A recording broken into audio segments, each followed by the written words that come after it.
Hello, my name is Bart Brejcha. I am an instructor at Design Engine where we teach Pro Engineer among other software packages. And I'm going to do a demo today showing Creo and some of the new surfacing functions inside Creo.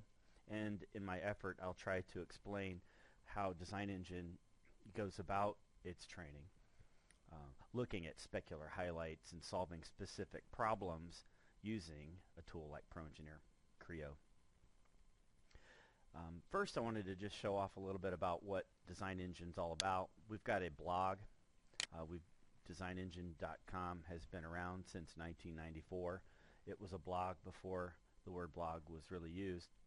And we write articles on multiple topics ranging from Pro Engineer to art projects that involve specific bicycle components to software, book reviews, motorcycle. This motorcycle runs on compressed air. Interesting engineering type things. The way Design Engine makes money is offering specific training classes, and we're quite known for product design oriented training that industrial designers and engineers might be interested in developing products. So we do classes in FEA to plastic part design workshops that involve complex parting lines to getting draft. What do you do to make a part ready for tooling, to die casting and forgings.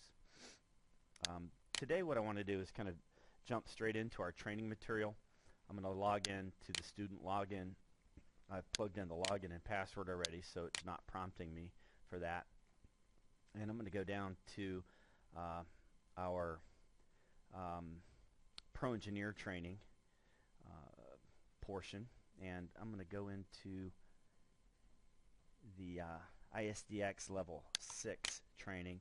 And what I'm going to do is I'm going to take this seat that was developed using ISDX and ProSurface both, and I'm going to bring it into Creo, and I'm going to make several modifications to the seat that I think are kind of different. We're going to offer a sort of different workflow to. I'm going to close out of this model that I had up and drag the file over. Okay, first thing you notice about Creo is that it's got the white background. That can be completely customized to your satisfaction. If you wanted to go to the blue gradient or the gray gradient from Wildfire 5, you certainly can. You can get in and change all your datum planes and what have you, turn them on and off. Set your no hidden shaded mode with lines. What I'm going to do is just kind of share how it was built as quickly as possible. This surface started out as a 4-part boundary, and it's trimmed back to look like a three-part boundary, if you will. This curve is simply projected up onto the surface. You can see the green. I've got it layered off so you can't see it. Unhide that. And then the rest of the geometry is trimmed back, and then the style feature goes in and kind of completes the geometry. Okay, so what I want to do is I want to take this Harley seat and make it look more comfortable for the passenger. And to do so, what I have to do is probably take that internal curve here and manipulate it so that the passenger sitting on the back, their leg won't, fall asleep, if you will, on a long trip. We're going to take a 4-hour motorcycle ride. So what I'm doing is I'm just adjusting some of the internal structure of the curve. That is an internal curve, and I'm softening it up. You can see the double arrows there, the double lines. That means that it's a curvature continuity, and you can get a kind of idea of the specular highlight on exactly what's happening across the curve.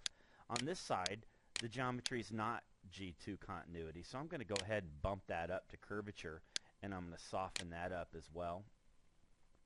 And we call this at Design Engine, or when you're surface modeling, designing in the light reflection, because I get that real-time feedback as the geometry updates. I can really see. It looks to me that I've simplified or softened up this area right here. So maybe the passenger would look at that and say, wow, that does look a little bit more comfortable. Okay, that's the standard approach to making a modification to a geometry. Okay, what I'm going to do now is a little bit more avant-garde in that I'm going to take and apply an ISDX feature. Notice I don't have one over here yet. I'm going to create a new ISDX feature and use surface edit here to manipulate. I'm going to ratchet up some of the rungs on this geometry. There's not vocabulary for some of these things I'm doing, so I'm just going to either make word terms up or borrow them from typical Alias design speak, automobile design speak. What I'm going to do is I'm going to take these 2 points here and sort of move them down, but I want to do it down not normal to the surface. I want to move them down normal to the plane. So I'm just going to pull those 2 down. I'm going to do the same thing over here and kind of ratchet them down, and you can see that I pulled it down. What I'm doing is I'm changing the lead in. I'm changing the lead in so that the new surface that I have will update, presumably update to that new edge.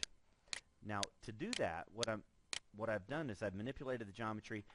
The next feature doesn't necessarily fail because it's still looking at the old geometry. So what I'm going to do is basically redefine the style feature that exists here and kind of pull a switcheroo. I'm telling it to look at the other surface that I've just created. I'm going to go ahead and soften up that connectivity back to free. Then I'm going to re-evoke it back to curvature to the surface.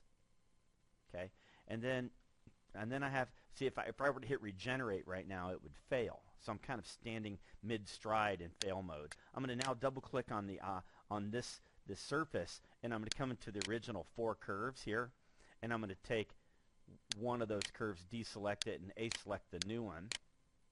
Okay. Now I need to go ahead and re-evoke the curvature across here. And now if I hit regenerate, I should have pulled the switcheroo. You can sort of see the old surface there, and I've adjusted the lead-in to the geometry. Let's go ahead and hide the one surface, and then look at what I've done. You can tell from the curvature how the light reflects off the geometry that I've changed the seat profile to appear more comfortable. Okay. Now my final effort would be to manage the failures as the merges might fail, because one merge is still looking at the old geometry. So I have to manage those failures, and maybe I didn't model this part, so those failures become kind of difficult to manage if I didn't model it. So what I'm going to do is I'm going to take some of the guesses here. So my one surface, it's looking at the wrong one. I'm going to remove them both, and then just choose the new edges. Middle click. Now the next feature is probably going to fail, so let's edit definition on it.